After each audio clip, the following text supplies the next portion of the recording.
social media. On Facebook, like the page Campaign for GLR. On Twitter, follow the account at Reading by Third. And on LinkedIn, also give us a follow at Campaign for GLR. Please use hashtag Learning Tuesdays and tag us to tweet anything you learn from today's webinar, and we'll be sure to retweet. We encourage you to share your questions, reflections, and observations on social media. Once again, we would love to connect. So on Twitter, follow the account at Reading by Third, and on Facebook and LinkedIn, like the page Campaign for GLR. The webinar will begin shortly. Again, it will be recorded and shared with you afterwards.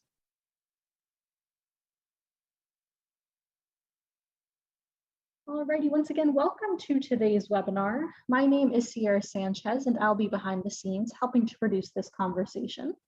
I have just a few housekeeping details before we get started.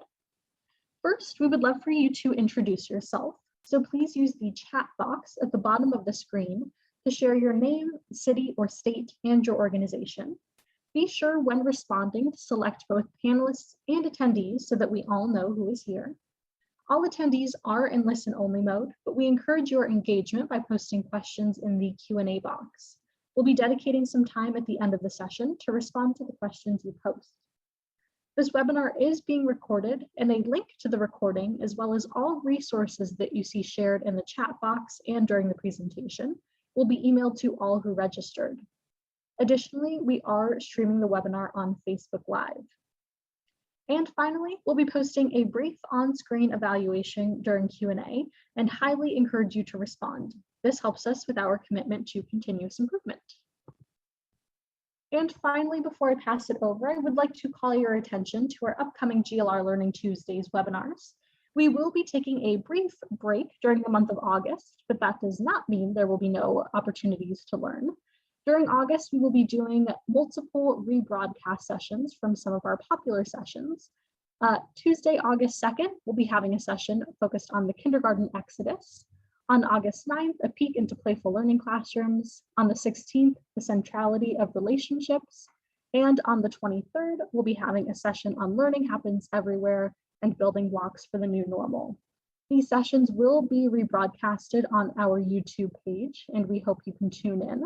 Links to the registration and our YouTube page will be posted in the chat box now, and we hope you can join us. Joining you now is Becky Miles-Polka, Senior Consultant with the Campaign for Grade Level Reading. Thank you and enjoy the webinar. Thank you, Sierra. Thanks so much, and it's great to be here with everyone. Sierra, I think we have our chat box disabled, so if we can get that enabled, that'll allow everybody to introduce themselves. So welcome everyone to today's webinar, Innovations in Out-of-School STEM Initiatives. And I just want to say that you are in for a real treat today. This has been such a fun and interesting group of people to hang on. I guess my video, I thought I had unmuted my video. Give me a moment here. Looks like the internet gremlins are with us today. All right. I'm going to start over. How about that? So welcome to all of you. And as I said, this has been such a great group of people to plan this webinar with, and we're all in for a real treat today. The digital space has transformed the way our children play and learn, and our panel of experts in the field are going to share how these two things are really coming together to promote STEM learning in the out-of-school space. No, I'm going to date myself here, but I remember when it was the Oregon Trail, and I probably still have that disc somewhere in my house, but our kids were using that. And, you know, now my granddaughter has all of these extraordinary learning opportunities that she's using that are digital as well. Our session today is co-sponsored by our extraordinary partners, the Overdeck Family Foundation. And it's my real pleasure to introduce you to our moderator, Gemma Lenowitz, who's the Program Officer of Inspired Minds. And don't you just love that title? Gemma sources and supports organizations for the Foundation's Inspired Minds portfolio, collecting and analyzing data from grantees and researchers to determine high impact investing areas.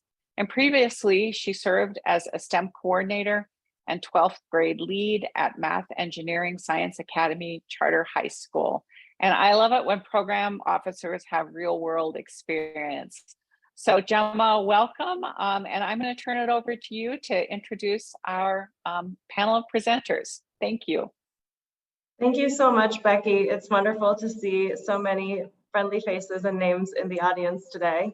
I'm so excited to be here with you and our fantastic panelists today. At Overdeck Family Foundation, our Inspired Minds grant-making portfolio aims to build the next generation of creative problem solvers by expanding access to engaging and challenging out-of-school learning experiences across science, technology, engineering, and math, or STEM, that deepen family engagement, build STEM mindsets, and inspire students.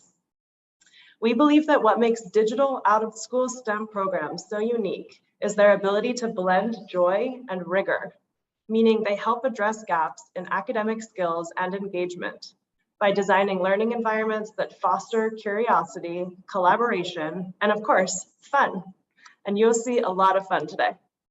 As we all know, this support is needed now more than ever, particularly in STEM subjects. According to a recent study with data from NWEA, it may take up to 5 years, depending on the grade level, for students to catch up to their pre-pandemic achievement levels in math. And unfortunately, that data was only exacerbated for students of color and low-income students. While it's true that digital out-of-school STEM programs can't replace the vital learning that happens during the school day, nor can they close the learning gap on their own, they do play a critical role in increasing affordable learning opportunities for families, while also fostering social-emotional development. From the comfort of their home or community, kids can play interactive games, solve challenging problems, and even explore virtual worlds, all while building their confidence, knowledge, and skills in key areas. Which brings me to the reason that we're all here. Today, you will hear from education leaders who have created ways to use digital tools to immerse kids in STEM learning outside of school. Our panelists will show how their organizations have transformed student learning and family engagement after school and during the summer, how they approach the creation and development of new solutions to balance both joy and rigor, and how their platforms hold the potential to advance digital equity. We'll also have the opportunity to hear from educators whose students have used these platforms for learning outside of the classroom. And now it is my honor to introduce today's panel. Thank you all so much for joining us.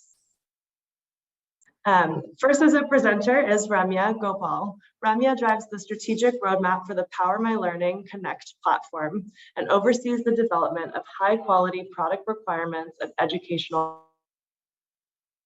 Joining PowerMyLearning, Ramya served as the director of the Math Lab, an R&D team within the nonprofit Mission Asset Fund. During her tenure there, Ramya launched several digital products to financially empower families who are immigrants and families who have low incomes. Ramya also spent a summer as an education pioneer, serving as a research and policy fellow at Education Trust West. Prior to that, Ramya served as the Associate Research Manager at the Center for Effective Philanthropy, where she produced research to help foundations like Overdeck Family Foundation be more effective in working with nonprofits. Ramya holds an MBA from Yale School of Management and a bachelor's degree in economics and English literature from Swarthmore College. Norah Jones is a senior content producer focused on early learning in the Kids Media and Education Department at the WNET Group. Norah is interested in telling engaging stories through media that get little kids excited about learning big stuff. Her work includes creating educational family activities and classroom resources for programs like Cyber Chase and Let's Learn, as well as advising on new media projects. Norah also manages early learning outreach and community engagement projects for the station. She works with families across New York City by planning and facilitating workshops and community events. Norah has a background in museum education and animation, such a cool combination, with a master's degree in educational media from the Harvard Graduate School of Education. Marsha Lee was born and raised in Miami, Florida. Her parents are both from Jamaica, and she is a proud child of immigrants. Marsha is experienced at teaching 4th through 8th grade math, and she has served as an instructional site facilitator, a math coach, and is now a district mathematics specialist for Clayton County Public Schools. Marsha is very passionate about STEM education and ensuring that all students have an opportunity for a fair, culturally responsive, and equitable education. Traveling is her passion, having been to 20 states and 19 countries so far. Marsha is a mom to 6-year-old all-star cheerleader, Madison. And we have 3 more panelists to introduce today. Javier Maisonet has worked with MathTalk since 2017 and has been working in the non-traditional math education space for 20 years. As Chief Growth Officer and Head of Family Engagement, Javier has been leading the expansion of math trails throughout the country and working to introduce opportunities for families to experience math everywhere. Javier is located in Chicago, Illinois, where he earned a bachelor's degree in public policy from DePaul University and a master's degree in education leadership from the University of Illinois at Chicago. And most importantly, Javier is a proud father of 3 wonderful children, ages 10, 7, and 3. Lisa Wang is the founder and CEO of Almost Fun, an edtech nonprofit dedicated to helping middle and high school students find joy, confidence, and opportunity through learning math. Over 1.5 million students learn through Almost Fun's digital resources, which nurture math learning through non-math analogies, visualizations, and interaction. Her passion for math is inspired by the aha moments that students have when a math concept clicks, and the creativity that math can bring out in empowered students. Prior to leading Almost Fun, Lisa was a product manager on the Google Classroom team, building technology tools used by over 60 million teachers and students. And if you have benefited from Google Classroom, throw a thank you to Lisa in the chat. She received her BA in Math and Computer Science from Harvard College. Last but not least, Katie Wood joined the Almost Fun team this summer as an instructional designer. She was a math and special education teacher in Florida for 12 years, most recently with a public school franchise of Florida Virtual School, teaching primarily 7th grade math and Algebra 1 and supporting students with IEPs at all grade levels from K to 12. In 2021, Katie trained as a math specialist with Emerson House Learning, working virtually and individually with students with dyslexia, dyscalculia, and dyspraxia, and helping to establish the center's online learning program. She earned a BS and MS from Florida State University in special education and a master's in education from Michigan State University, specializing in science and math education and receiving a graduate certificate in online teaching and learning. Thank you all so much for joining us. I will first turn to Norah to start with the basics. We're all familiar with digital resources that we use in our day-to-day lives, right? There's Google, email, social media, but tell us, Norah, what is it like to actually be a student learning on a digital platform? How is it different from kids playing a video game or opening a book? And why is digital learning such an effective tool right now, particularly in an out-of-school STEM context? Thanks, Gemma, and thanks everyone. I'm really excited to be here with you all today, especially because I think that digital learning tools really get at the heart of what we do as a public media station. There's an analogy that folks like to use about educational media, where they say educational media is like chocolate-covered Brussels sprouts, where the Brussels sprouts are all of the learning goals and the chocolate is all of the fun, the games, the story, all of that good stuff. But I like to think that good educational media is like when you roast Brussels sprouts in the oven really well with olive oil and salt, and you just cook them so they taste really good for what they are, and you make that delicious instead. And I think with educational media, you have to find the parts of the learning goals that are authentically interesting and fun and capitalize on that. So good digital STEM experiences, I think, get at the heart of what makes STEM fun. They are active and participatory. They can be personalized to adapt to a child's understanding, their areas of growth and their interests. They can be designed to be accessible for a wide range of abilities. They can give kids access to resources and expand their knowledge of the world to scenarios that they would not have access to in real life, like the inside of a volcano. And they're sticky, meaning that kids want to come back again and again to rewatch or replay content, which can really deepen their learning experience. And they're fun. Like we mentioned earlier, digital experiences allow kids to really feel empowered to make choices and to follow their own interests, which can ignite their own passion for STEM. And for us, as an educational television program, our stories are really what bring kids into that learning experiences. And we find children connect with the characters themselves when they feel represented by those characters. And through that process, they can authentically get really excited about the learning. Thanks, Norah. Those sound like some delicious Brussels sprouts. I want to dive a little deeper on the work that each of you do, harnessing the power of these digital tools. So we'll call this the show and tell portion, where we get to see all of these shows and platforms in action. Additionally, we'll also hear how these digital tools impact student learning. So let's turn to Lisa. For our audience who may not be familiar, can you tell us about Almost Fun? How do you all support students' STEM learning outside of the classroom? For sure. Thank you, Gemma. So at Almost Fun, our mission is to help middle and high school students unlock joy and build their confidence in math learning. We provide free digital math lessons that currently support about 1.5 million students every year. Most of the students we serve have one thing in common, which is that math is not really their favorite subject, to put it lightly. For many of them, looking at math problems fills them with anxiety and frustration. Memorizing formulas and abstract definitions hasn't really worked for them. And over time, they've started to develop this very mistaken notion that they are not math people. If we go to the next slide, we can see that by 8th grade, only 1/3 of students demonstrate proficiency in math, and this drops to 18% for low-income students. So it's very clear that our students are not alone in feeling this way. It's actually the struggle that often leads students to us. If we go to the next slide, we can see a snapshot of some of the feedback that students have shared this past year, and it helps us see why and how students are coming to us. Students have shared that they come to our resources when they're not connecting well with their teacher's instruction, when they're struggling with math homework, when nothing else has really worked and a concept just doesn't click for them.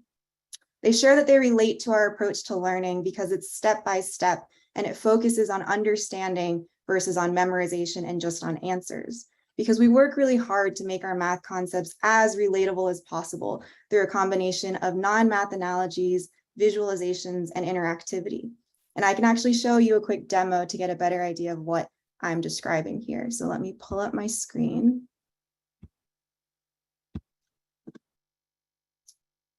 So for example, we help students visualize functions through an analogy to vending machines, where they can easily see that the relationship between inputs and outputs in any vending machine is very similar to the relationship of inputs and outputs for a function. And there are certain rules that guide those relationships. For our distributive property lesson, we help students visualize factoring and distribution through closing and opening an umbrella, where fundamentally that expression is staying the same, whether it's closed or open, but it's a different way of writing it. And in our volume lesson, we help students visualize volume equations through an understanding and visualization of layered cakes, where they can see that those formulas come from a relationship between a base layer of cake, the height of the cake, and the total amount of cake that we have. By grounding these new math concepts in something that students are already familiar with outside of math, we help them bridge the gap between what they concretely know and what they are trying to abstractly learn. And all of our lessons are actually structured and scaffolded the same way. We start with this analogy and introduction that helps students start to engage with the concept. We then have a step-by-step calculator that guides them through solving different problems with this analogy in mind and any problem that they're working on. We have an overview of key steps for them to review. And then we have lesson and practice pairs that include additional guidance as well as walkthroughs of example problems for students who prefer to first see a problem worked out before working on their own. Our practice problems let them practice going through each of these different concepts on their own with some guidance. And we end every lesson with a celebration of the learning that's happened with us. This fall, we're also launching additional instructional support for tutors, parents, and teachers that pair with each lesson. As a really quick preview, These will include 3-act tasks that motivate inquiry and discussion, help students start to think creatively and engage in critical thinking, worksheets that pair with all of our calculators, instructional guidance for teachers, as well as infinite practice and progress tracking. Our goal is to make it really easy, not only for students to use our resources independently, but for any adult that is in their lives and working to help guide and support them as they learn. And I will turn it back to you, Gemma. Thanks, Lisa. And thanks also to Katie for joining. Katie is a former educator and is now on the Almost Fun team. I should say former full-time educator, still definitely supporting learning. Katie, tell us how you first discovered Almost Fun and what changes did you observe in your students when they started using the platform? Well, I first stumbled on Almost Fun this past spring when our Chief Academic Officer, Grace, reached out about a job opportunity. I was intrigued, and so I looked into it, and after some Googling, I was hooked because the program was exactly how I teach naturally. I could hear my own voice in the language of the lessons. It wasn't stuffy or outdated or sounded like it was written by someone with zero experience with modern students. Nothing like that at all. It was, had a light sprinkling of emojis, some memes, some celebrations. It was lighthearted while still getting the point across without wasting a moment of my very, very precious time. I checked out some of the lessons, played with the interactive practice activities, and then forwarded it on to the rest of the math teachers in my department saying, you guys have got to check this out. Fast forward a few weeks, and I was working with one of my 7th graders, giving her some extra lessons. She had struggled all year with adding and subtracting integers. You name it, I tried it. This student, her name is Vanessa, she had just could not wrap her brain around how to combine positive and negative numbers together. Vanessa also has dyslexia, and Almost Fun uses a holes and piles analogy to work on adding and subtracting integers. And that, along with the interactive practice activities, had her independently solving these problems in just minutes. And she and I both sat there at the table and almost cried. Like, it was a beautiful moment. And she just kept saying, Mrs. Wood, it just makes sense. It makes sense. And to see a girl, a 13-year-old girl who all year, she just could not wrap her brain around this concept. And just for it to click all of a sudden for her, it was exactly the boost that she needed right before state testing happened. So I was like, this is magical. This is pretty incredible. So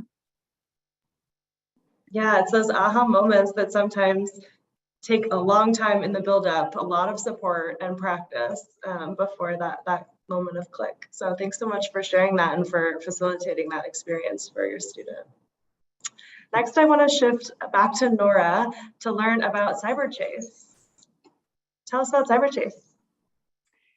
So CyberChase is America and PBS Kids' longest running math series that has engaged millions of children ages 6 to 8 in the fun and challenge of math and STEM for over 20 years. The show features a team of curious kids called the Cyber Squad, who are summoned into CyberChase in every episode to outwit and outsmart the villain hacker. And they use their math and problem solving skills to do that.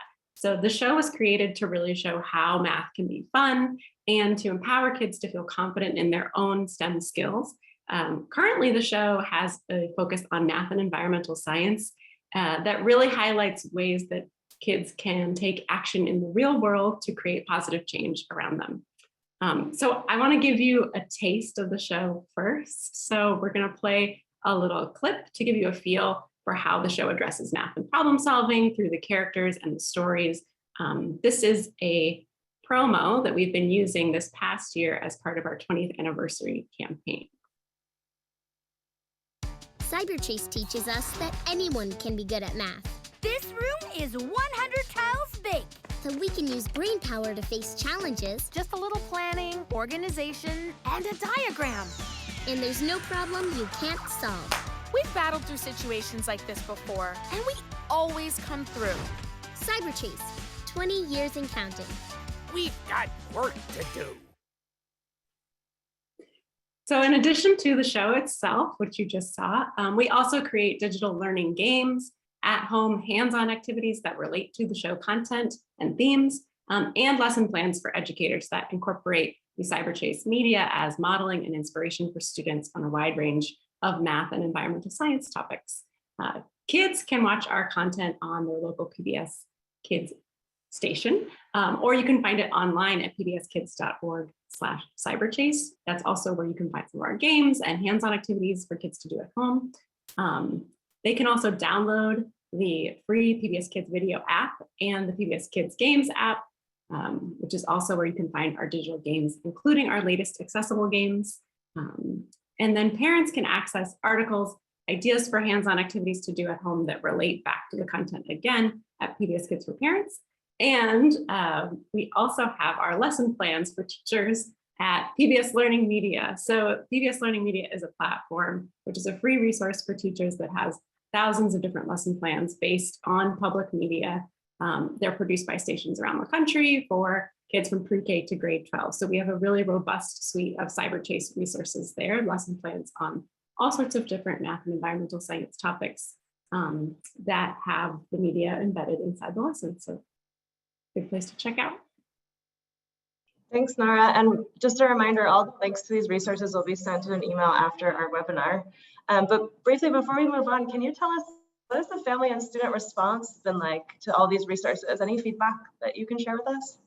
Yeah, absolutely. We love hearing from families who are using the resources at home and children who love the show. I thought since we're a media company, it might be best for me to just share with you directly a story from someone who has watched the show as a kid and had a long-term impact on them as a viewer. When I was in 4th and 5th grade, I struggled with math heavily. I never could understand what was going on in class. The biggest struggle I had, now that I remember this so vividly, was surface area. It just didn't make sense to me. One day, my mom turned on the TV and she sat me down and she told me to watch this show, and that show was Cyberchase. And it changed my life completely. It turned math into something fun. I am entering college as a biomedical engineering major. So if it wasn't for Cyberchase helping me, take the leap from I'm afraid to fail versus it's okay if I don't understand something, then I don't think I'd have as big aspirations as I do now. And I'm a big dreamer. So I think I have Cyberchase to thank for that.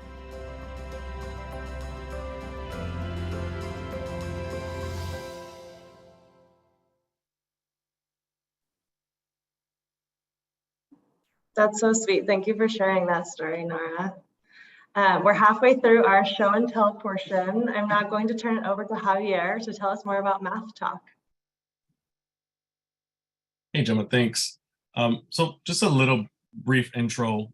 So our work really has grown out of Mississippi, where Dr. Bob and Janet Moses, the parents of our CEO, Oma Moses, were organizing sharecroppers to demand the right to vote in the 60s.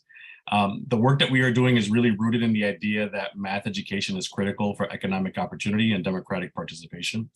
The legacy of this work has really started with Dr. Moses and the Algebra Project, which then continues with the work of the Young People's Project.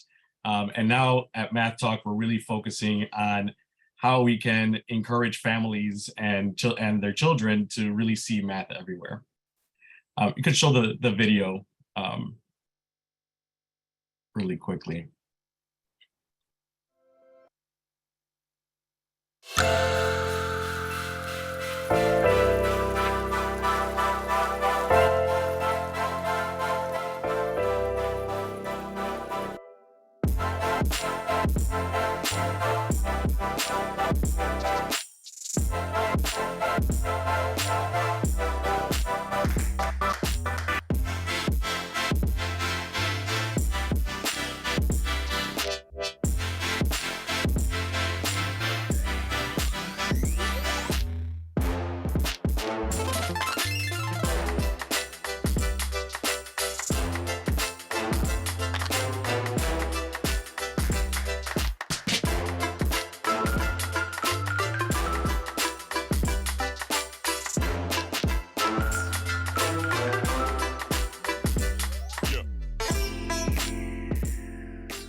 I still love that video every time I see it.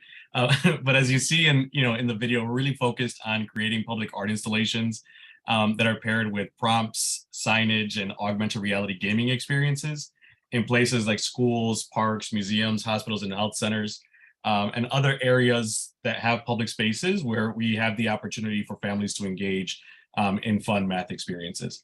I'm going to drop the link to one of our AR mobile games. So this is for iOS, but you can download the Android version as well by just typing in measure everything.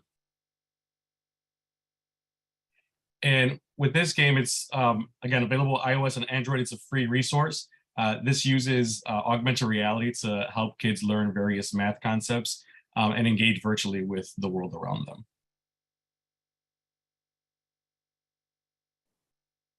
Thanks, Javier. And joining you today is Marsha Lee, who has the best Zoom background I have seen so far this year. Marsha is a math specialist at one of MathTalk's partner school districts. Marsha, you must get a firsthand look at how children and families are using MathTalk. Could you tell us how you've seen families use the platform and what their reactions have been? Absolutely. So we actually had a grand launch on Friday at one of our installation sites, Lee's Park in Clayton County. And it was a phenomenal turnout with Javier and the team. I'm actually a parent as well of a student in Clayton County, so I'm able to see on the math teacher side and the math educator side of the benefits, as well as parent benefits. So our students are really engaging with the app. There's some great opportunities for our students to engage in math, right? And so we know research has shown that our students learn best by doing, as opposed to being told procedural step by step. So we want to make sure that our students have these opportunities to engage with the math, but also there's engaging opportunities for literacy integration as well. So our students have taken a really positive take on it. We've actually had student competitions where our students were able to design some of these math trails themselves, and some of these are being integrated into our parks directly. So some things that were installed: giant number line, Venn diagrams, different geometric pieces. There's great games. My daughter was playing the bunny hop game on the number line. We count how many squares. I mean, we have some great footage from this weekend of students ranging from grades kindergarten all the way up to 12th grade engaging in the math trails. And so it's just been really a wonderful installation, an asset to our district. I love to hear that. And it's so heartwarming to hear about families getting engaged in person once more and having experiences to chat with each other and experience something that might be totally new and exciting. Thanks so much for joining us, Marsha. And Ramya, can you tell us about PowerMyLearning and how the organization supports students and their STEM trajectories? Yeah, so if we can open the slides again, and I can tell you a little bit about PowerMyLearning. So PowerMyLearning is a national nonprofit, really with the goal of advancing equity. So if we can go to the next slide, you can see our mission. So PowerMyLearning's mission is to advance educational equity nationwide by activating the power of collaboration between teachers, students, and families. If we go to the next slide, you can see that at PowerMyLearning, we believe in the triangle of learning relationships, that students are better supported when teachers and families really are allies together in students' learning. And currently the status quo is really, it's a line between students being in between teachers and families. And it's this triangle of learning relationships that's really the framework behind family playlists. So if you can go to the next slide, I'll walk you through kind of what family playlists actually are. Next slide, please.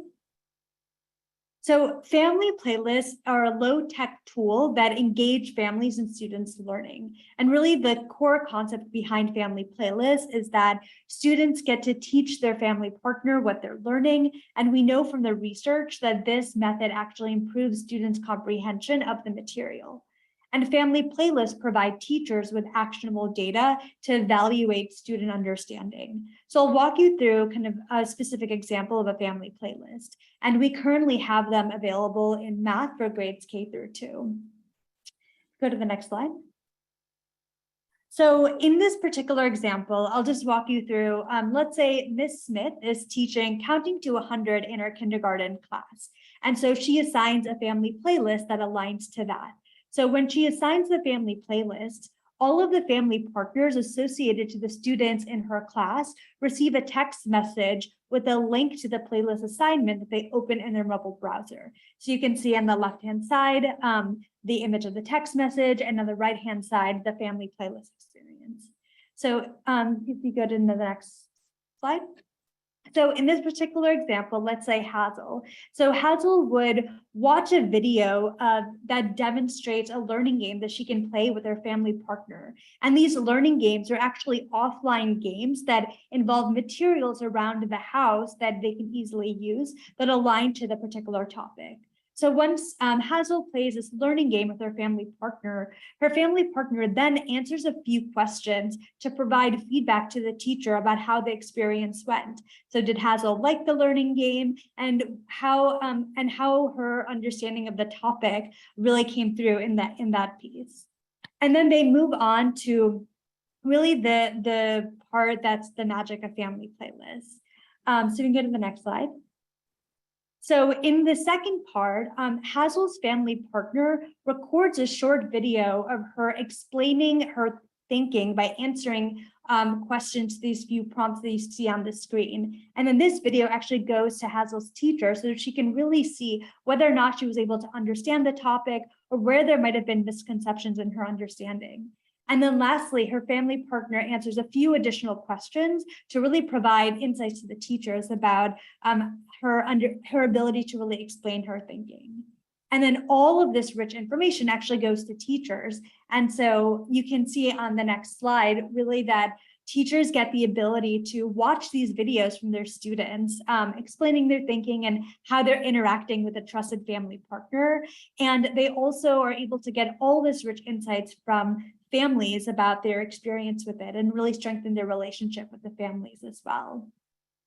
And we've gotten really positive feedback from families and teachers. So we have a couple of slides of testimonials of the kind of feedback that we've heard from them. And before I jump into that, here our family playlist is really supported by evidence of impact. So family playlists have been demonstrated to improve state math test scores and support SEL growth.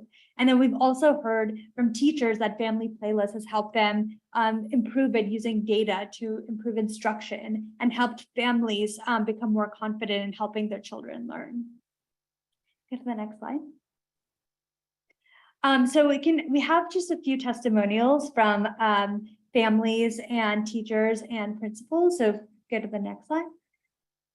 So we heard this piece of feedback that from a parent, the family playlist was a fun learning experience. My son loved the activities. We actually did it a couple of times this week. And this wasn't the only parent who told us that their kids actually loved the activity, that they did it several times. Because it was in the form of a game, they said that their children didn't even realize it was homework. It was just something that they just wanted to do, that they just saw as really fun. And that was really heartwarming to hear, because that's what we're trying to do with family playlists. And we've also heard from teachers that, if you go to the next slide, that I can see the thinking behind the explanation with students' video submissions, that these have been really rich sources of information for teachers that they can't really get through other sources, that it really allows them to see their students as whole children and really see their ability to understand the concepts. And then lastly, we have one final quote from a principal. Family playlists target families and teachers, so they're working together to get kids to meet the standards. What PowerMyLearning does well is they provide support so that everyone involved in a scholar's life has the knowledge and understanding needed to push students. So it's really exciting to hear all this great feedback from students, families, teachers, and principals. Appreciate those stories. It's very transformative to see PowerMyLearning's impact on each of those entities individually and the relationships between them. So understanding how students, teachers, and families have now created a more coherent and aligned approach to supporting student learning. It's a huge win on your part. So thank you all so much. This concludes our show and tell portion. I feel like a very proud program officer getting to show off all these amazing innovations in digital STEM learning. Shifting gears a bit now that we've learned more about you and what you do and a bit of the impact that your platforms have had, I have a few more questions that I'd love to explore, thinking about how each of you lead organizations, and from our educators, how we think about inspiring more students outside of school. So starting with just this capacity piece, it's so impressive that each of you have built organizations with technical capacity to create fun and educational games and activities that get kids interested in math or science outside of school. So let's jump to Javier.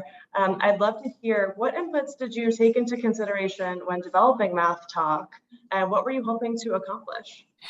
So it's a great question. I think part of what we really started thinking about early on was, how do we make sure that any of the tech that we are doing is different, right? It's gonna inspire people to really use it. It's going to be something that may be a little cutting edge as well. And then at the same time, having to backtrack and find people who are actually able to do that, right? So we are really living in the world of augmented reality within our apps. So it's finding, the right, when I say finding, I mean searching for the really compatible people who are able to kind of take that vision to the next level. We wanted to ensure that, that the feel of our games were fun, they're engaging, easy not only for children to use, but also that the adults that care for them, so that they could pick up a device and follow along, with minimal support. It's always amazing that, we're able to watch the kids and, they first check out the games and the tech. The augmented reality really brings out, really brings to life elements that are not normally in the environment. Like within our Measure Everything app, after you download it, check out the dinosaurs that you can drop into your environment and see the reaction of the kids and the families who are playing that, because it's amazing. Lastly, we really want to make sure that we were able to meet the need for creating AR experiences for families. And that has led us to not just focus on downloadable apps, but also, creating opportunities for folks while they're at sites like our playgrounds or parks, to be able to just use their mobile device, scan a QR code, and be able to utilize an augmented reality game base straight from their web browser. I think for us, that, changes the game to be able to just go somewhere and not have to do the additional work, for families to really be able to, engage right then and there at that time. Yep, and that absolutely brings the joy piece into the equation, because when something is so usable and so easy to pick up and run with, I think it can really smooth the process toward having a really joyful experience. So I'd love to hear more from our panelists about the balance of joy with rigor and academic content. So Lisa, I'll start with you. How did you find that balance with Almost Fun? Yeah, I think that probably our name is the clearest initial indicator that we work to blend joy and rigor. Well, for a lot of students, when they come to us, they haven't had the best relationship with math thus far. So we call ourselves Almost Fun because our goal is kind of similar to what Norah was talking about with the Brussels sprouts metaphor. We say that we're trying to be the gummy vitamin of math learning, where there is an element of engagement and joy within our resources, but at the end of the day, we are working to ensure our students can master those foundational skills in late elementary and middle school that oftentimes serve as a blocker later on for students in STEM exploration. So if you go through any of our lessons, you can see really clearly that that first introduction really does focus on interaction, on exploration, on mini games and visuals and things that can inspire creativity and excitement, but that's not the end of the journey for us. We want to make sure that students can, in a standards-based way, master and solve the problems that they need to within middle school math.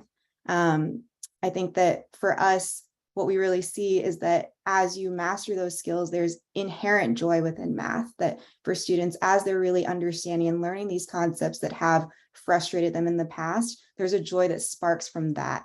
I think there's a lot of inherent creativity and beauty in math, and our goal is to start with those conceptual analogies to lead students into understanding those relational skills that they can use and apply later on and spark joy on their own. I love that. And I think that agency is what we heard a bit from Norah earlier. I'll jump to Ramya to answer the same question. How did you find the right balance with joy and rigor, thinking about family playlists as also a family-facing product?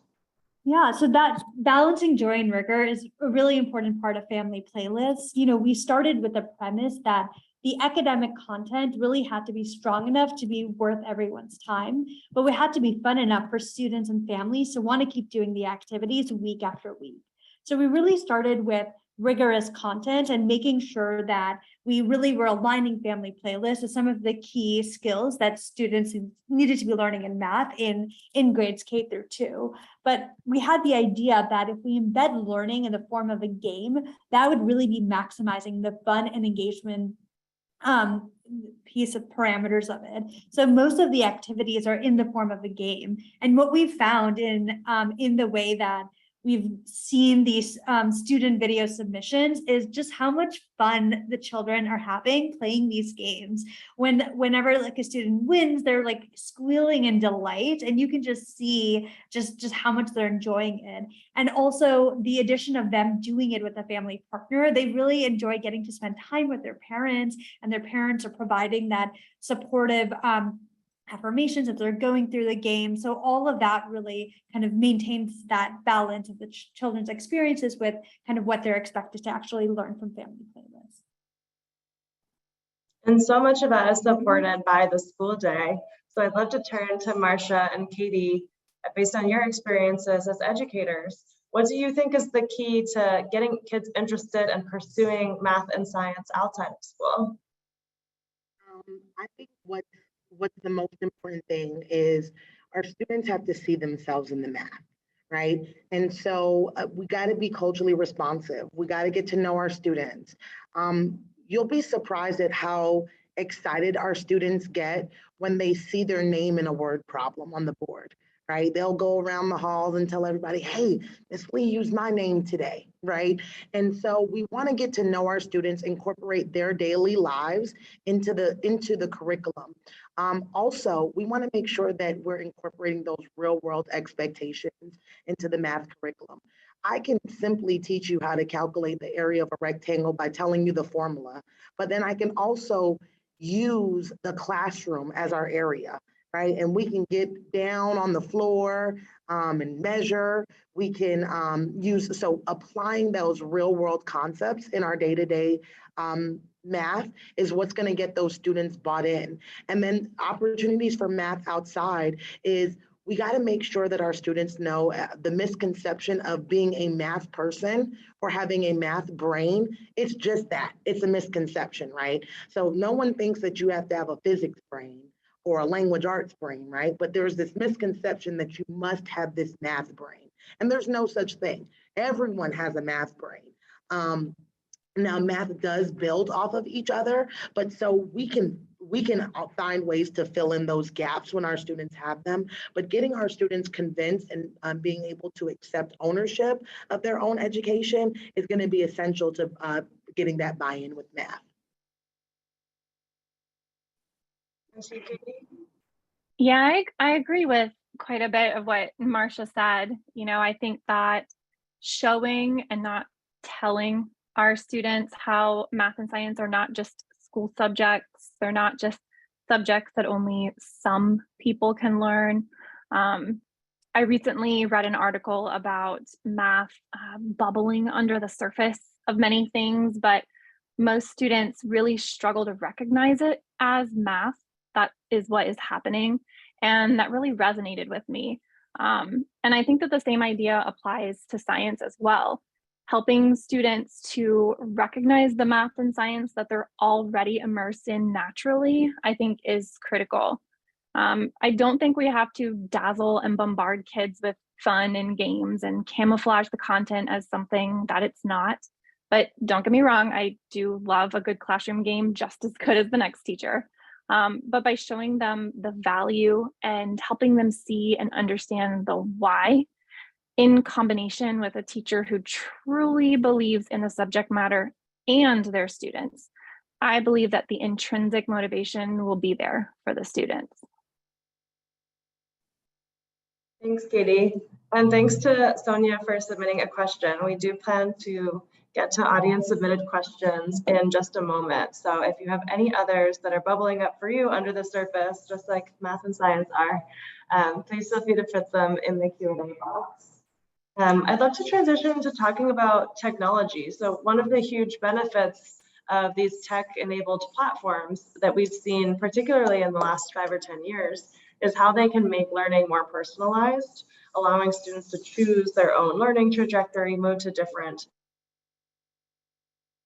and helping teachers cater to students' individual needs and interests through more relevant content.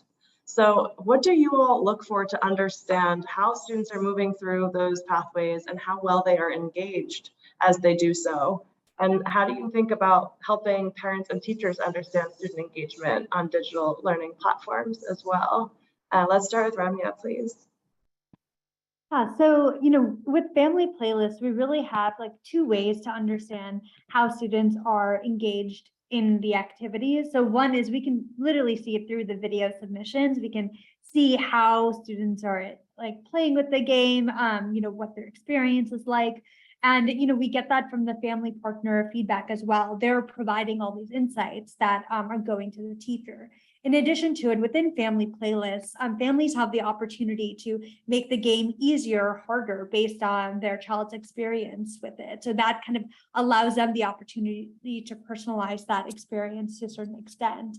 And then for teachers, once they get back all of these rich data from family playlists, they can use that information to really personalize their instruction for students. So we've had like one teacher recognize, just like how her students learned based on this video, and they learn about what they like about math, and they can bring that information into the classroom. So that's how we've really been able to see family playlists support that. And over to you, Javier. So I think with the tech that we're working with is a little bit different in terms of how we have everything in outdoor spaces. So you're going to run into MathTalk games in places like hospitals, health centers. In thinking about Clayton County, it's in the parks and it's in the schools. So it's different ways that you can engage with families during that time. But we really work with a great group of content and curriculum experts around the early childhood range that are consistently reviewing the games, the contents, the prompts, to ensure that everything is age and grade appropriate. One of the benefits of the MathTalk games and installation is that as the child continues to learn and grow, they're able to find new and engaging ways in the same installation, in that same product, in that same game.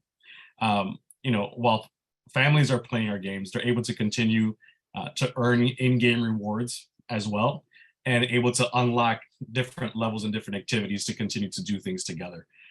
So as you're learning about,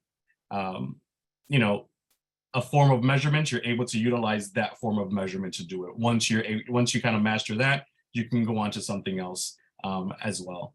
And then, for us, we really want families and teachers to be able to allow for their kids to explore at the same time, and asking questions that can lead to more exploration, engaging kids in quote unquote math talk, right? While using the tech can lead to ways to showcase learning by sharing what they've experienced and participating in reflective conversations that may include things like, did you know that the playground is 100 mangoes long, right? And really thinking about how you can bring that conversation back, how you can now share that conversation with grandparents, right? That those conversation pieces may not have been there if not for, that simple prompt that's saying, can you, or have you, or will you? It's great to hear about that transition from the technology into an everyday routine like conversation. I'm sure Norah sees that as well with Cyber Chase, right? Kids are viewing a concept on the show or in a digital game and then talking about it with their family. So how do you think about measuring student engagement and helping parents and teachers understand how students are experiencing the Cyber Chase universe?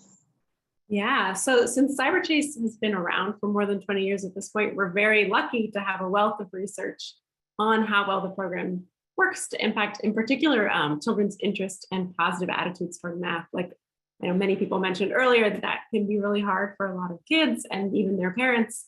Having that positive attitude is really important to kind of as a foundation for their learning. So we've done multiple research studies with funding support from the National Science Foundation that have shown that after viewing the show, children showed significant increases in interest and attitude about math, and also higher levels of confidence in their ability to problem solve and to do math problems. And then also we've seen that they've learned elements of mathematical content that was presented in the show, and also are more likely to use some of the math problem solving strategies that we present as well, that are modeled by the characters in the show. So that's all really great to see. Children respond really positively to the characters as well, which we know is really key for engagement. And the world of Cyber Chase is very engaging to kids. In these research studies, we've seen that again too, which helps us to engage them in those STEM learning goals as well. And to answer the other part of your question, focus more on kind of how do we tell parents and teachers about all of this good research? I think we're always trying to find ways to present this through our engagement work in the community and around the country, particularly about the sort of positive impact of educational media on children's learning. And over time, especially after the last couple of years, more and more parents kind of know that there's a positive impact from these tools, and they're really looking for those trusted sources of like, where do we find these high quality materials? How do we vet what's going to work for our family? And then tips for like setting up healthy boundaries around screen time, or setting up, establishing those routines around that in their homes. So we lead workshops for families, and we try to give them kind of those tools and give them recommendations for high quality programs like all of the ones that we see today in this webinar that they can go to for some of the support as well. And we also lead professional development workshops for teachers that focus on kind of best practices and strategies for using video and gaming in developing STEM lessons as a teaching tool in the classroom as well. So we work through our lesson plans and then other tips for using media for learning. Great. And to Lisa, what do you look for to understand how well students are engaged in learning on almost STEM? Yeah, we collect a lot of qualitative feedback from our students. We've spent a lot of time making it really easy for as many students as possible to give us anywhere from quick to long form feedback on our lessons. And so we learn a lot about what's working, what's not, which analogies are resonating well, which ones are not, just directly from our students. Quantitatively, we also collect a lot of engagement metrics across our lessons. We try to triangulate between different signals, like the number of practice problems they're doing, the number of example problems they go through, the number of times they use our guided calculator to get a good understanding of where they're engaging and what's working well. I think when it comes to measuring mastery, this is a big challenge in general for digital math platforms, where really we're making a call. Many platforms make a call on how to define mastery, whether that's the accuracy of questions, the amount of time that's being taken, or the number that have been solved. And when we talk to our teacher community, we found that, for a lot of teachers and districts and schools, they define mastery differently from each other. So to have a platform tell you, this is a black box metric of what is mastery can be difficult. For us, what we've tried to do instead with our infinite practice is just present the relevant pieces of information to guide the teacher in understanding where the student's at. For example, if a student is solving a volume problem, we want to make sure that we can share with the teacher, are they struggling with every step in the problem, or are they just struggling with identifying the base of the shape, and actually the rest of the steps the student is quite comfortable with, right? Giving a real holistic picture of how the student is doing in this math concept versus trying to guess at whether their mastery is there or not. That's still something that we're growing and learning in and trying to improve in, but it's something that we're excited to be doing to give teachers a more nuanced view of where students are at. And with that more nuanced view, I can so easily understand how each of these initiatives is driving digital equity, giving teachers more data as power to understand how students are doing and how they can be supported. I'm particularly thinking about cultural responsiveness in the context of digital STEM learning. So I'm curious if the panelists can speak to how you think about advancing digital equity and cultural responsiveness in your work. And maybe if you've seen any shifts in the audience or user groups in the past several years during the pandemic. So let's start with you, Javier. I think that's great. There has been a pretty significant shift that we have at least even noticed in conversation with folks from pre-pandemic to now, just in terms of screen time, right? In terms of access to capable technology and mobile devices and everything, computers. There has just been a shift in that conversation from access pretty much at the beginning of it. There is a big difference in terms of the screen time limits. We've known that Zoom and Google Class, Google Meet have been the life for everyone over the last couple of years. But we've really been able to use that and have the conversation of using AR to go from screen time limits to thinking about how you can move beyond the screen, even though you have a screen, right? So how are we really looking at AR as a way that is providing access for families to continue their learning, utilizing a screen, but then also being able to see something that you typically wouldn't be able to see within that environment. Within the cultural piece, we've really looked at how do we continue to really show and represent the diversity, one, that's within our company, but then also the diversity at play within the communities that we're serving. So if you look at our website, if you look at our characters and everyone that's on there, it's a full diverse range of characters, and we really want kids to be able to see this and know that we are doing this for children like them as we continue to go through that. And then lastly, we've also seen that as we continue to develop games, we want to make them easily accessible. I talked about the web AR platforms that cuts down on one barrier of downloading games for families. But then also as kids play games like Measure Everything, we've also embedded additional games in there, like Count Everything. This allows for really fun and engaging drag and drop opportunities for kids that are in that kind of like 2 to 4, 2 to 5 range, where they may not be at that measuring concept or content phase yet, but yet they would get extreme joy out of being able to see something like this. I'm thinking about, when I introduced it to my daughter the first time, she was just up in arms about everything, just trying to figure out why there's an apple on the screen that's in her room, but there's no apple behind that. And just having the conversation of, okay, well, let's put more, right? So let's drop in, can we count these? And then getting into, even some of the basic skills from there. Okay, well, let's put a group of 2 of these here and a group of 2 of these here. So it just really allows for those additional conversations in spaces that traditionally wouldn't be math conversation spaces. That's wonderful. I hope she finally feels resolution of the apples in the bedroom. Norah, would you like to go next? Sure. So our goal really is to reach as many kids as we can with accessible and free content. So to that end, we put our content out in multiple different formats in hopes that we can reach families where they are. We know that many families still struggle with internet access. And for them, our broadcast television programming is more accessible. So Cyber Chase reaches 94% of US households that have a TV. You don't need cable to access it on PBS Kids for free. So that's one way we're reaching that audience. And we know from rating data that 40% of those viewers have household incomes below $40,000 a year. And that's the priority for us, is to serve those families as well.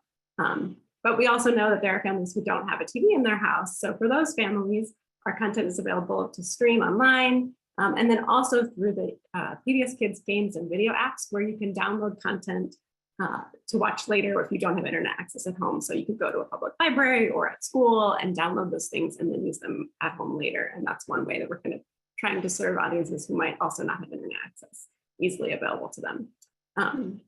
We also have developed four accessible educational games. So kind of shifting gears, a different way of thinking about this kind of concept of accessibility.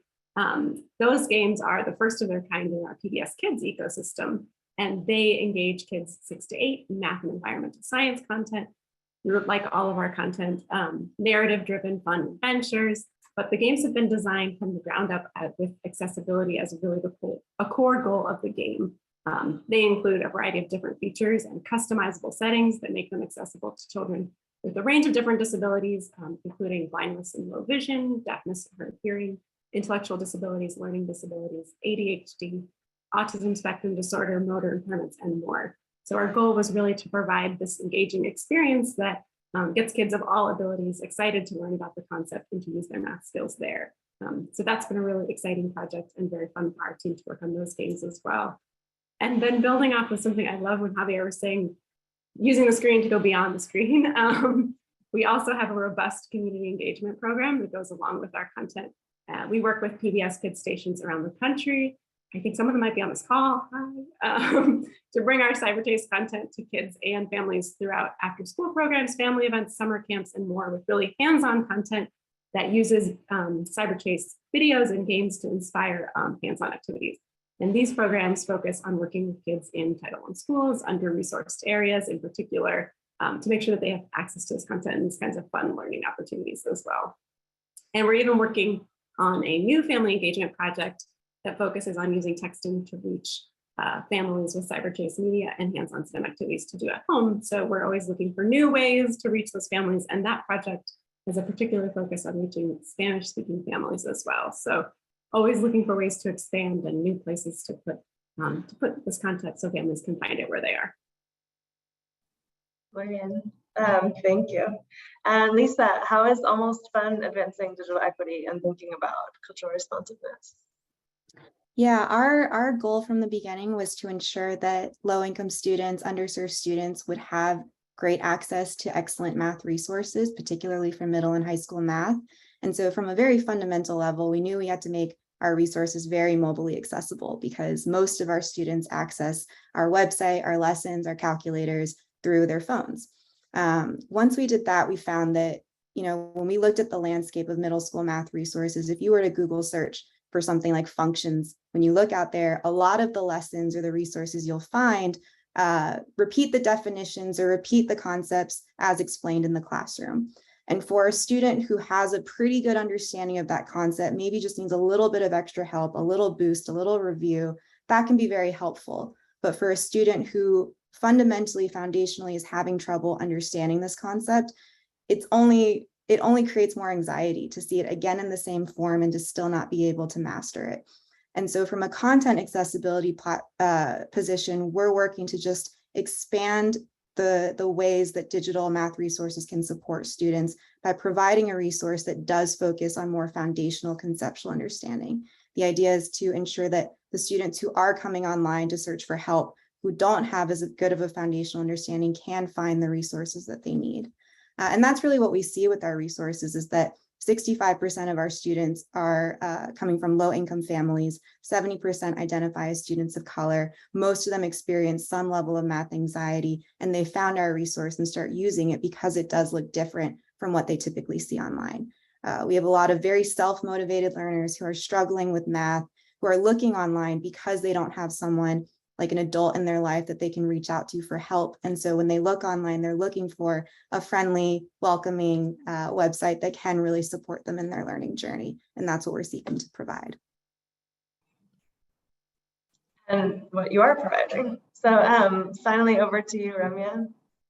Yeah, equity is really at the center of family playlists, and kind of similar to what other panelists have said, that's partly why we've gone with that mobile technology piece, because we know that like 96% of the families who we serve the types of families that we serve do have cell phones.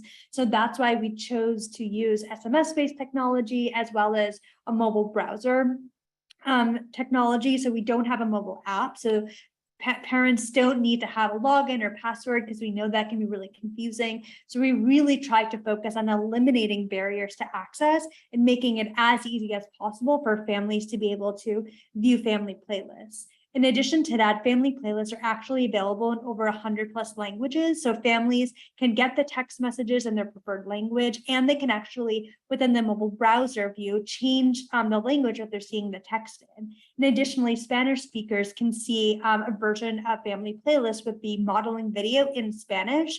And so they can do the learning games in that preferred language. So we're always thinking about accessibility, from the product side, but as well as the content side. We've really tried to make sure that the language that we use within the text messages, within describing the activities, are simple and easy for families to understand. So there's no expectation that parents need to be good at math to do family playlists with them. It's really about helping them support their children and being able to do the family playlist assignments. Thank you all. And I think this is the rich part of this conversation, which is about really getting it right. Thinking about all of these stakeholders, their diversity of interests and needs and assets, and the ways that also having different resources available can be really instrumental in building this sense of STEM identity. I'd love to turn to the audience submitted questions next. There's a great question from Sonia Thomas. Have you had any parents report that they are learning math along with their children? I found that sometimes the parent attitude toward math makes all the difference. Marsha, do you want to start with that one? Yes, absolutely. So I want to start with the second part that she said in the question, which was, I do feel like parent attitude can contribute to how our students see math. And honestly, y'all, I feel like it's actually more things than just math, right? The perception of the school as a whole, and just how our students view things in general, right? Oftentimes, our students, our children tend to be the same political party as their parents, tend to, so we just kind of follow what our parents feel, right? And it's because, again, our parents are our first teachers. And so I totally agree that the parents' perception can shape how our students view math and school in general. But yes, absolutely, our parents are learning different contents, different strategies and methods on how we can reach an answer. So sometimes, and I'm sure a lot of you guys have heard the term new math, right? And so, as a math educator, it's a frustrating term because there is no such thing as new math. However, there's these new strategies and new methods that we approach the math, right? And so oftentimes, especially on our lower level math courses, our parents can generate an answer. The issue is they don't understand what they're doing. They just remember this concept. And so they're just repeating it. But with the math trails and with the work that we've been working with MathTalk, our students are able to gain that understanding of why. And I forgot which panelist said this, but that's essential when we're talking about teaching and learning mathematics. So yes, parents are learning. Parents in all of our math trail installation meetings, and we've had a couple of different events throughout the district. In all of these meetings, I promise you, the parents are on the app just as much. They're playing. We even had a funny one time, a parent actually accidentally knock a child down because they were so engaged in the number line, right? And they're like hopping and, knock the baby out. And so, yes, our parents are getting fully engaged in this stuff. And it is changing the perception of how some of our parents are viewing math and how our students are able to retain that information. So it is great buy-in once the parents are sold. And then I can also kind of help answer that. I think from the family playlist side, one thing that we learned is that family playlists actually help families understand what are the core math skills that their students are expected to actually learn in school. So we had one family member say, I didn't realize that in kindergarten, you started learning the foundations of addition and subtraction. So we've realized that information is actually a really rich way to support families. But we also know that it can feel kind of intimidating. And we really want to communicate that families don't need to have already know math in order to help their students learn math. And so that was actually part of the reason why we decided to develop modeling videos, so families could see exactly what they needed to do to play the games. There's no guessing in there. And really the focus is on having them carve out time to really do the games with their kids. And that relationship with their student is really the most important part. And we really provide everything else about why it's important for them to learn their children to learn the concepts in the family playlist, but then to actually spend that time practicing that outside of school. And there's practice that's needed for the adults facilitating as well. I'm curious if anyone can speak to some of the implementation support that's a component to the success of your programming. So how do you think about training the adults to use these programs? And what support do you provide for people who might not be as familiar or fluent with innovative technologies? I can answer that. So we do a lot of training for facilitators who are doing workshops around our content. And we also do kind of workshops for educators and for families talking about media, and also about, especially about environmental science and math. I think, to Ramya's point, a lot of families are really excited about these concepts, but they don't know what they already know. And so I think a large part of what we're doing for families is really just making those connections to what they're already doing at home, and kind of reinforcing that, you might not know that you're doing math, but you are doing math all the time with your kids. And here are the ways that you're doing that. Or here are the ways that you can make science connections to things that you're already doing at the grocery store or already doing as part of your everyday routine. And so we've been building that into our activities as sort of call outs for grownups that connect them to their everyday lives, and kind of give them more of those examples as well along the way, so that they have that language and a little bit more of that kind of real world connection, so that they can feel more confident when they're leading their kids through the activities.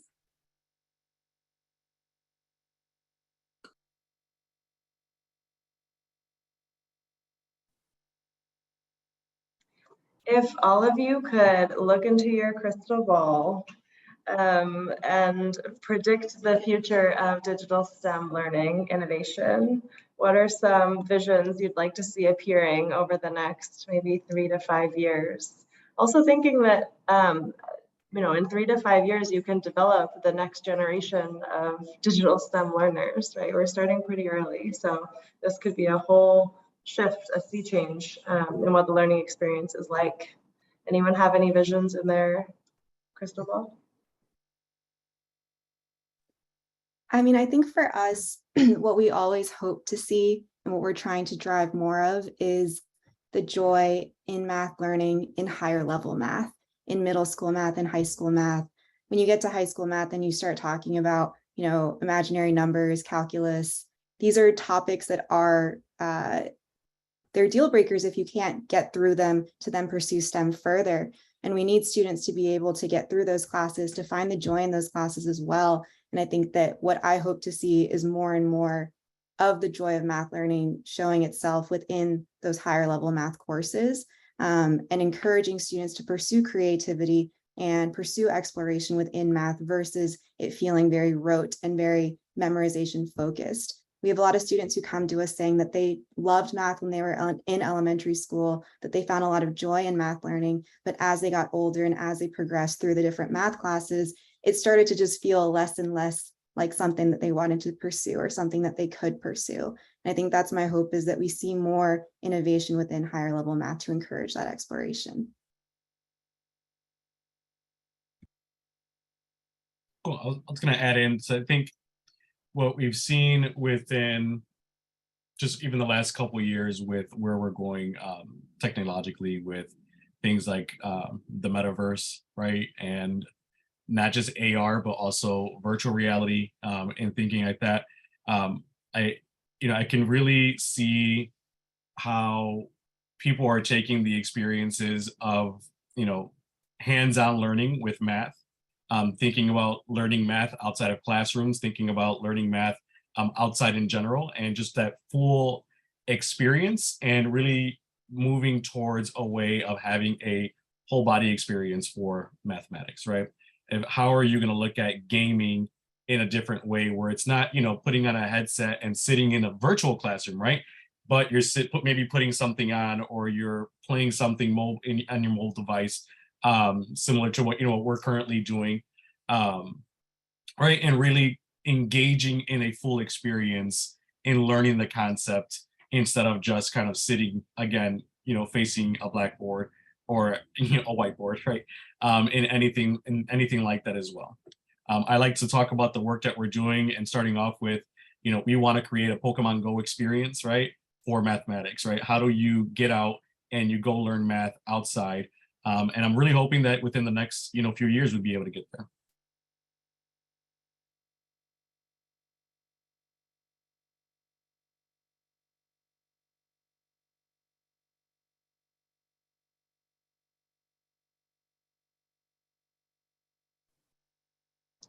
Any other crystal ball visions? It could also be that there's a lot of cloudiness in the next couple of years, right? The last few have been very uncertain.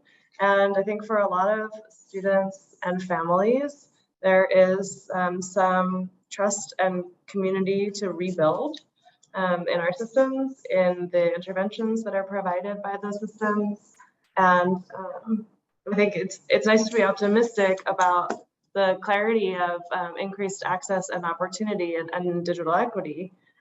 But I can understand if there's also cloudiness in your visions, because there has been such a difficult set of circumstances to work through over the last few years. You'll see a poll appear on your screen. And I just want to take a moment to thank our host at the Campaign for Grade Level Reading for having us, for our audience for joining us. And with that, I think I will return to Becky to help close us out. Well, thank you, Gemma. And I want to say just a very special thanks to our panelists today. I know you all put a lot of great work into it. Lisa and Norah and Ramya and Javier and our teachers, Marsha and Katie, for coming on as well. And in the background, Brittany Sullivan from Overdeck, and our very own Sierra Sanchez, who does all of the webinar producing for us. Thank you so much. And to Overdeck in general, this partnership for this series of webinars has been really special for the campaign, and we look forward to continuing it with you. And this conversation today has just really been extraordinary. The bringing together the STEM work and the fun of digital learning in the out of school space. I have learned so much. I can't wait to take it back to the communities that I work with in Iowa and to my own family. So once again, thank you all for your help today. We have a great series of rebroadcast webinars coming up in August. I just posted the link in the chat if you would like to. We picked some great ones for you, so please take the opportunity. August is kind of a quiet month for the campaign, so we would love to have you join us though on these rebroadcast webinars. We won't be going far away.